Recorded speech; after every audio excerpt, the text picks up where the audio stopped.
Telangana T20 లీగ్లో హైదరాబాద్ ఈ champions కు ఇవాళ అసలైన పరీక్ష ఎదురుకానుంది. తొలి మ్యాచ్లో పాలమూరు స్ట్రైకర్స్ పై విజయం సాధించి జోష్లో ఉన్న హైదరాబాద్ జట్టు వరుసగా 2 విజయాలతో దూసుకుపోతున్న రంగారెడ్డి రైజర్స్ ను ఢీకొట్టనుంది.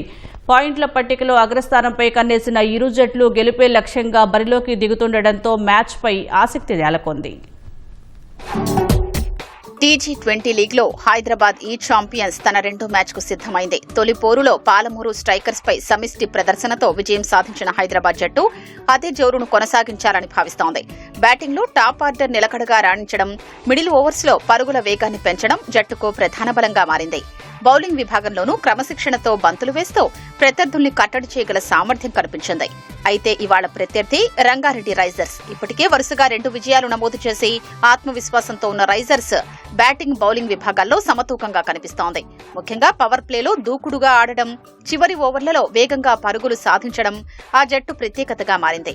దీంతో హైదరాబాద్ బౌలర్లు ఎదుర్కోవడం రంగారెడ్డి రైజర్స్ కు అంత సులువేవీ కాదు. Ajay Devgoud, Pranav, Akhil, Sriniket top middle order ను కూల్చేంత సమర్థులు. దీంతో పాటు హైదరాబాద్ కు ఆ జట్టులో ఉన్న అత్యధిక ఆల్రౌండర్లే ప్రధాన బలం.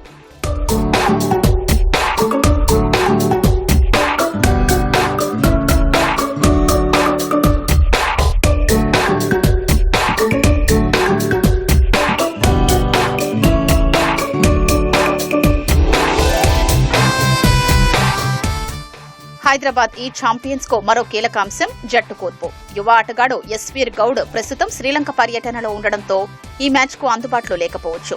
దీంతో జట్టులో 1 లేదా 2 మార్పులు జరిగే అవకాశం కనిపిస్తోంది. బెంచ్ పై ఉన్న ఆటగాళ్లను వినియోగించుకునే అవకాశం ఉంది. ముఖ్యంగా మిడిల్ ఓవర్స్ లో పరుగుల ప్రవాహాన్ని కొనసాగించగల బ్యాటర్ లేదా అదనపు ఆల్రౌండర్ ను తుది జట్టులోకి తీసుకునే అవకాశాల్ని టీం మేనేజ్మెంట్ పరిశీలిస్తోంది. తొలి మ్యాచ్ లో గణేష్ గడుగు, అన్విత్ రెడ్డి హాఫ్ సెంచరీలతో రాణించారు.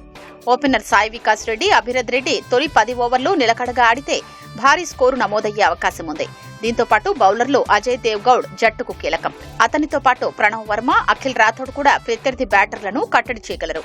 అయితే రంగారెడ్డి రైజర్స్ వంటి ఫామ్ లో ఉన్న జట్టును ఓడించాలంటే హైదరాబాద్ ఈ ఛాంపియన్స్ మరోసారి పవర్ ప్లేను సద్వినియోగం చేసుకోవడం, డెత్ ఓవర్లలో కట్టుదిట్టమైన బౌలింగ్ చేయాలి.